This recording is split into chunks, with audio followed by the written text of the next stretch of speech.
ಭಾರತೀಯ ಜನತಾ ಪಕ್ಷದವರು ಯಾವತ್ತಿಗೂ ನೇರ ದಾರಿಯಿಂದ ಬಂದು ಅಧಿಕಾರಕ್ಕೆ ಬಂದವರೆಲ್ಲ. ಜನರ ಆಶೀರ್ವಾದ ಅವರಿಗೆ ಯಾವತ್ತಿಗೂ ಸಿಕ್ಕಿಲ್ಲ.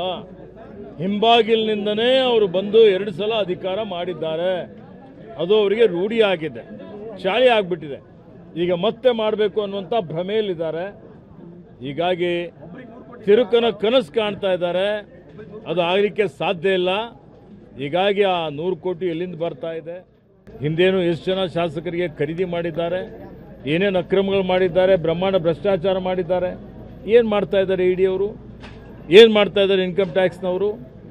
ಇವತ್ತು ಈ ದೇಶದ ಜನ, ರಾಜ್ಯದ ಜನ ಉತ್ತರ ಬಯಸ್ತಾ ಇದ್ದಾರೆ. ಇದರಲ್ಲಿ ಅವರು ಯಶಸ್ವಿ ಆಗೋದಿಲ್ಲ. ಜನ ಜಾಗೃತರಾಗಿದ್ದಾರೆ. ನಾವು ಗಟ್ಟಿಯಾಗಿದ್ದೇವೆ. ಬಂಡೆ ಅಂತಿದೆ ಸರ್ಕಾರ. ಇವತ್ತು 5 ವರ್ಷ ಉತ್ತಮವಾದಂಥ ಒಳ್ಳೆ ಆಡಳಿತ ಕೊಡ್ತೀವಿ.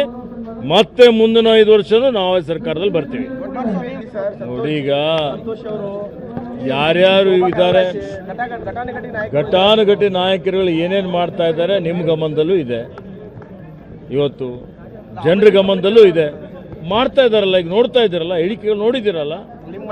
ಮತ್ತೆ ನೋಡಿ, ಈಗ ನಮ್ಮ ಶಾಸಕರೇ ಹೇಳಿಕೆ ಕೊಟ್ಟಿದ್ದಾರೆ. ಅವ್ರ ಹೇಳಿಕೆಗೆ ಅನುಗುಣವಾಗಿ ಇವತ್ತು ನಮ್ಮ ವರಿಷ್ಠರು ಇವತ್ತು ಈಗಾಗಲೇ ಮಾಧ್ಯಮಕ್ಕೆ ಮಾಹಿತಿಯನ್ನು ಕೊಟ್ಟಿದ್ದಾರೆ. ಯಾಕೆ ಸುಳ್ಳು ಹೇಳ್ತೀರಿ? ಆ ಪ್ರಶ್ನೆ ಉದ್ಭವ ಆಗೋದಿಲ್ಲ. ಯಾಕೆ ಕೊಡ್ತಾರೆ? ಏನಾಗಿದೆ ಅಂತ ಕೊಡ್ತಾರೆ? ಏನ್ ಮೂಢ ವಿಚಾರದಲ್ಲಿ ಏನಿದೆ? ಸುಳ್ಳು ದಾಖಲೆ ಸೃಷ್ಟಿ ಮಾಡಿ ನೀವು ಮೂಢದಲ್ಲಿ ಆರೋಪ ಯಾರೋ ದಾರಿ ಮೇಲೆ ಹೋಗೋರ ಕಡೆಯಿಂದೆಲ್ಲ ದೂರುಗಳು ಕೊಡಿಸಿದ್ರೆ ಸರ್ಕಾರ ಮಾಡ್ಲಿಕ್ಕೆ ಆಗುತ್ತಾ?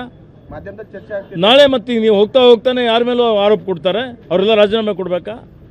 ಇವತ್ತು 16 ಲಕ್ಷ ಕೋಟಿ ಇವತ್ತು ಉದ್ಯೋಗಪತಿಗಳ ಸಾಲ ಮನ್ನಾ ಮಾಡಿದ್ರು.